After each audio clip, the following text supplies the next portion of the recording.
Hello and welcome to my channel, I Went to Lose Gaming. In my last video, I spent way too much time redoing Abyss 12 over and over and over. So in this video, I decided to do that even more.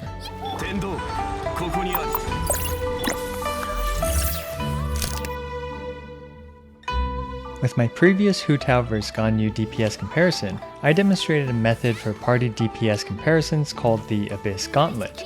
In this video, a friend and I did this with all the characters that we've built, and we will be comparing 13 different team compositions. Before we dive into the runs and results for all these Abyss 12 Gauntlet runs, we need to clarify a few things. First, what is an Abyss 12 Gauntlet run? It is a full run from 12-1 to 12-3, with a specific unchanging team, generally built around one main damage dealer or a team archetype. We're allowed to retry a chamber multiple times, but all three chambers must be from the same Abyss 12 run. This means that decisions in the previous chamber will affect your abilities in the next chamber. Also, I do not take any offensive cards to help normalize the performance of all these teams. The next thing I need to point out and emphasize is that every single run demonstrated in this video can be improved, and some much more than others. An anonymous friend from Discord helped me out with a lot of these runs. I will be referring to him as Mr. 89 throughout the rest of this video. We spent around 1 to 3 hours on each individual team composition. The goal wasn't to grind forever to get a perfect run, but to see how far we could push each team in a reasonable amount of time. Literally anything, ranging from a different team composition to better built characters, better strategies, better RNG, better execution, even better ping, can all improve any individual run's time. Also, since both Mr. 89 and my characters are heavily whaled, this is by no means an accurate representation across all levels of investments for all these characters. Everyone's game accounts and everyone's bank accounts are drastically different, so please take any conclusions from this video with a giant grain of salt. Finally, when I talk about damage potentials, I'm comparing the main character that the build is centered around with their best in slot weapon at Refinement 5 at level 90 with maxed out talent levels. Damage potentials are calculated with the optimal artifact substat distribution, and also to maximize a specific source of damage, like a character's charge attack or their burst. Generally speaking, 60 to 80% damage potential is quite good. You'll see throughout the run that the damage potentials range by a lot, and this will have a huge effect on various runtimes. So yeah, that was a lot of caveats, and this is by no means a scientific method. I will include timestamps for each of the teams below because this will be a rather long video, so check that out if there's a specific team that you'd like to focus on. The results of all these runs will be near the end of the video. Let's start off with our DPS gold standard, Vaporized Diluc. Mr. 89's Diluc's damage potential is around 58%, so in actuality his Diluc has a lot more room to grow in terms of his damage here. By utilizing the highly coveted team of the most broken character Bennett, the waterbender Xingqiu, and the buff Zhongli as his supports, Mr. 89 is able to quickly dispatch of 12-1. For 12-2, Mr. 89 utilizes Diluc's skill to push the Cryomage closer to her Electro friend. In general, throughout all these runs, one of the most troublesome chambers is 12-2. Like the other chambers, both mages start on the opposite sides of the map, but unlike the other chambers, the mages don't quickly group up. Most of these runs use 12-2 to also charge their bursts up, so as not to be dead weight in 12-3.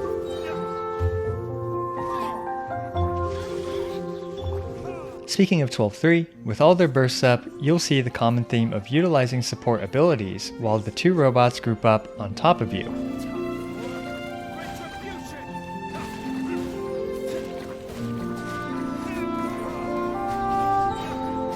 Diluc managed to clear all three chambers in a very respectable 73.88 seconds.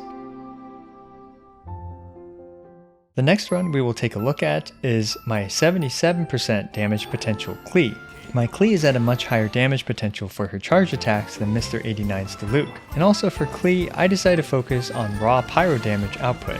As such, she will use Mona as a support to amplify her already high pyro DPS during her burst. With a hop skip and a couple jumpy dumpties, Klee's reliable AoE allowed her to quickly dispose of these Geo Bishops. For 12-2, this is when I learned the hard way that if I use both my jumpies before retrying, I should actually wait 40 seconds before starting the run. I only have one Jumpty Dumpty here, whereas if I had two, Klee likely could have saved a couple seconds. Oh well, these mages got to live a couple extra seconds longer, and since this video isn't about getting a nearly perfect run, but instead a reasonable run within an hour or so, this is what I decided to settle with. And yet again for 12-3, similar to Diluc run, we just set up the supports as they approach and then burst them down. At 77% of her damage potential, Klee cleared this in an impressive 65 seconds. Next, let's take a look at Mr. 89's 57% damage potential, Keqing. So this is where being a massive whale can actually be quite detrimental. Both he and I have Constellation 6 Bennett, RIP Electro or Physical Keqing builds. As such, using Bennett with Keqing is a big no-no because it converts Keqing's normal attacks into pyro damage. On top of this, these Geovishaps get knocked back by the slightest amount of knockbacks before they do their elemental infusion thing. Perhaps at a much higher damage potential, Keqing might be able to one-cycle these Geovishaps and save a ton of time. But for now, at 57% damage potential, that's not going to happen. I should also mention while Keqing takes her time, that barring a couple of our characters, unless specified, all of our characters are at Constellation 6. Mr. 89's Keqing is enjoying that incredibly game-breaking and broken Constellation 6, which adds somewhere between 6 to 18% electro damage.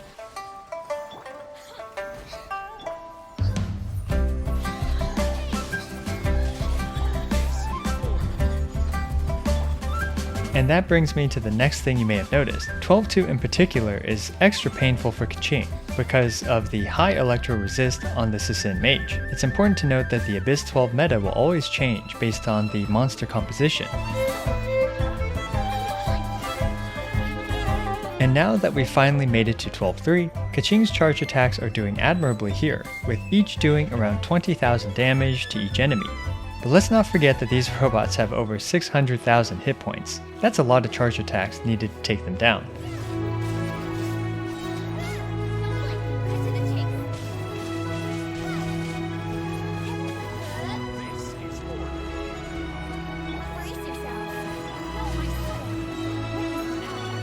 In the end, Mr. 89's Keqing was able to complete this in 113.85 seconds. This is still plenty fast enough to 3-star Abyss, but noticeably slower than the previous Diluc and Klee runs.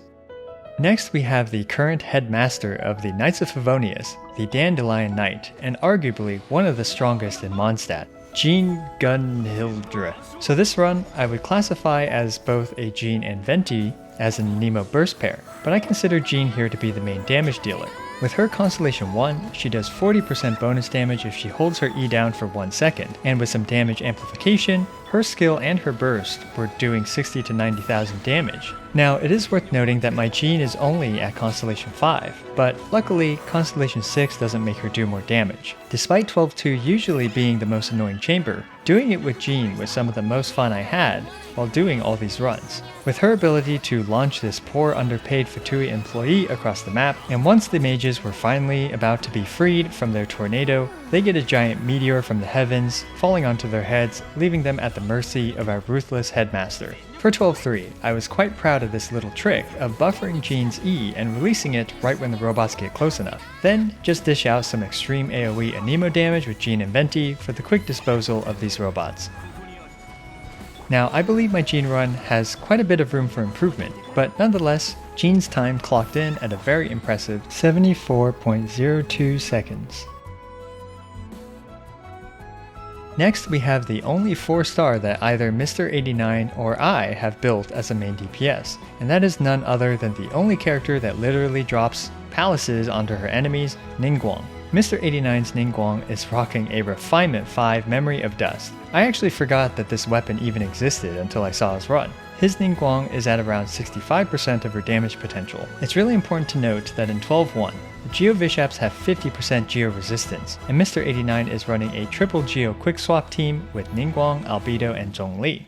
Now with triple Geo, all three of them are able to effectively spam their bursts, and with Zhongli in the mix, they're practically invincible. Not only is half the time spent in burst animations, but a good chunk of time is spent with the enemies petrified. On top of that, any stray attacks that may leak through will have to punch through Zhongli's incredibly strong shield. Needless to say, this composition is not going to take much damage throughout this run. 12-2 is a bit problematic for Ningguang though, as her sentient homing rocks frequently target the flies that the mages summon.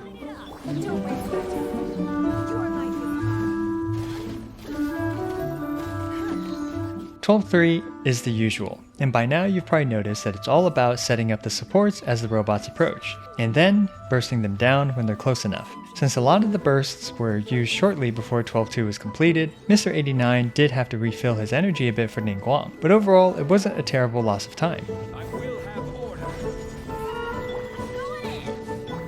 Ningguang ended up with a reasonable 92.05 seconds, which was notably faster than Keqing, but notably slower than Diluc's 73.88 seconds.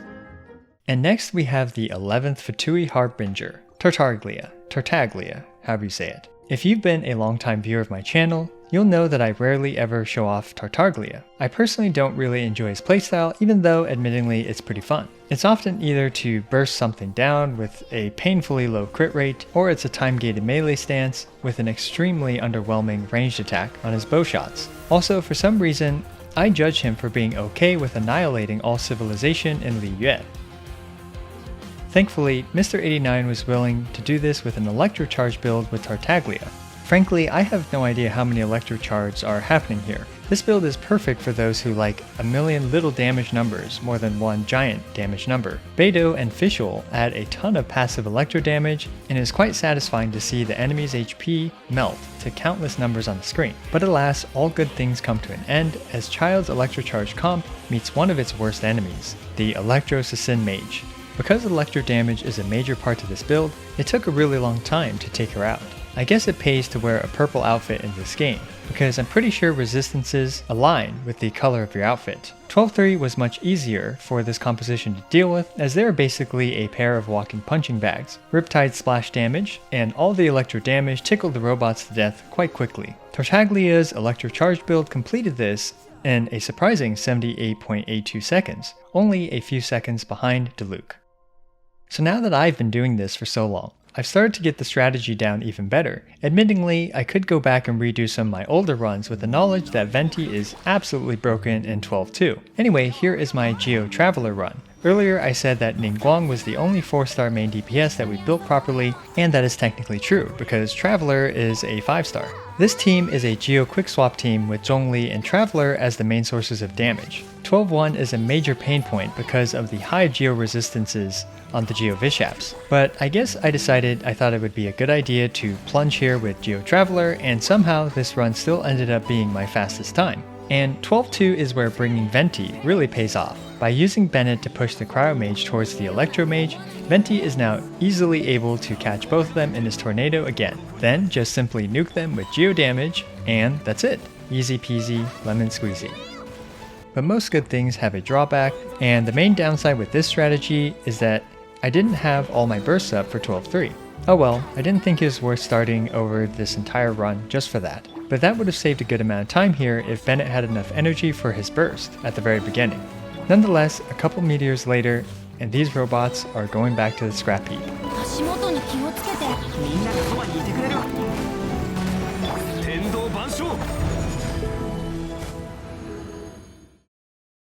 So after finishing this entire video, we realized we forgot about Xiao. So Mr. 89 decided to use his Constellation 6 Xiao for this. Xiao's Constellation 6 has one of the highest DPS outputs in the entire game. Being able to spam 6 E's in a row, along with 60% Anemo resistance shred thanks to Jean and Zhongli, Xiao makes quick work out of 12-1. 12-2 is by far the most painful thanks to all the bursts being burned in 12-1. But thanks to Jean's crowd control abilities, 12-2 ended up being fairly manageable. Just get the assassin mages close to each other, and then hopefully Zhongli's burst will be up in time, and finally burst them down with Xiao's E near the end.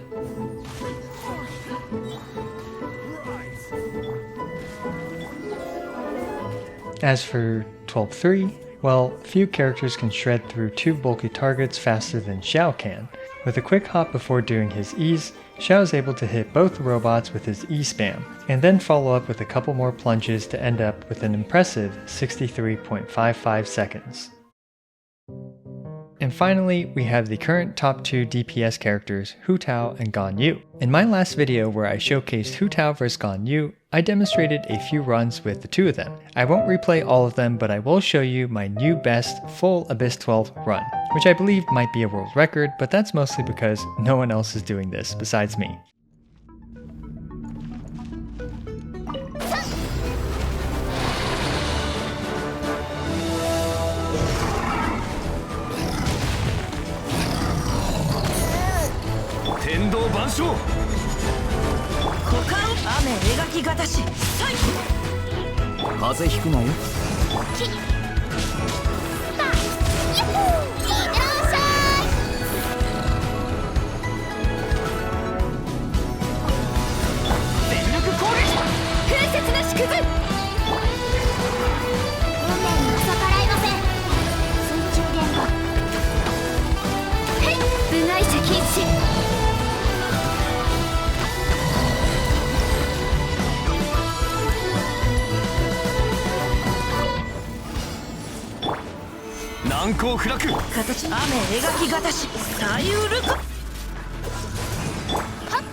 Hu Tao's time here, for her half, which is also equivalent to an Abyss 12 Gauntlet run, clocked in at 50 seconds. Here's a list of all the times that we collected for all these runs. My previous video's Melt Ganyu run clocked in at 49 seconds, so in the end, both Hu Tao and Ganyu are miles ahead of the rest of our best times, which happened to be Klee at 65 seconds and Diluc at 73.8 seconds. I really need to emphasize, though, that all these times can be improved, and some much more than others. I believe both Diluc and Klee can do this in around 60 seconds. Now, the times that surprised me the most were Jin's performance and Traveler's performance. Of course, they each relied on Venti and Zhongli respectively for a ton of additional damage, but I'm still very impressed. And I was not expecting them to be this competitive in terms of their team damage output. Another time that really stands out to me is Child's Electrocharged run. It being in the same ballpark as Diluc's Vape comp seriously surprised me, and I actually believe this to be a sleeper pick, especially if you can consistently hit more than one target with Child's melee stance. I also did a Crescent Pike Zhongli run and a main DPS Chi-Chi run, but for the interest of time, I did not include them in this showcase. Regardless, as you can see, all of these times when our teams are wailed to the extreme are all comfortably able to complete the first half of each chamber in well under 90 seconds. And just as a very rough rule of thumb, a very well invested free-to-play team that, would match these team compositions can do around 50% of the damage of these mega whaled teams. But it's also worth noting that some of these teams have much less investment than others. For example, my best Hu Tao time at 50 seconds has a level 11 Kaya and a level 50 Xingqiu. This is in stark contrast to, for example, my Traveler run, which had all 4 members of the team being at level 90 and all being extremely well geared. And that brings me to the next topic I wanted to touch on, and that is the support distribution. We can quickly see a pattern of support usage here, with Bennett being the most used throughout her runs, only being bad with a couple specific carries like Keqing and Hu Tao. Zhongli was the next most used for his shield, petrification, and resistance shred. While Zhongli's damage amplification isn't the best, he is actually critical for improving the consistency of any run that he's used in. And in third place we have Venti, and by the later runs I got better and better at abusing Venti to save massive amounts of time in 12-2. Take a look at my quote-unquote Chi-Chi run of 12-2. Bennett, Venti, and Zhongli were able to comfortably clear it without any help from Chi-Chi, because that's just how ridiculous Venti is in 12-2.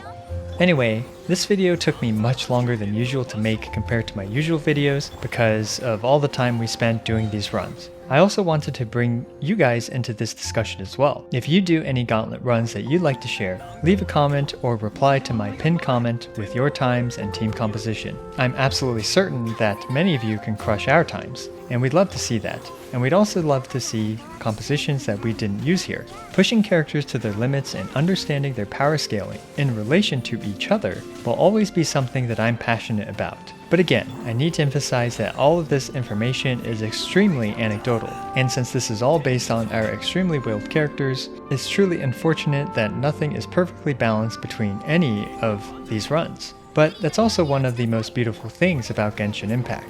Everyone's experience and power levels are different. Everyone's journey through Teyvat is different, and thus everyone's experience is remarkable. As always, thanks for watching. I appreciate every single one of you. This is I Went to Lose, signing out.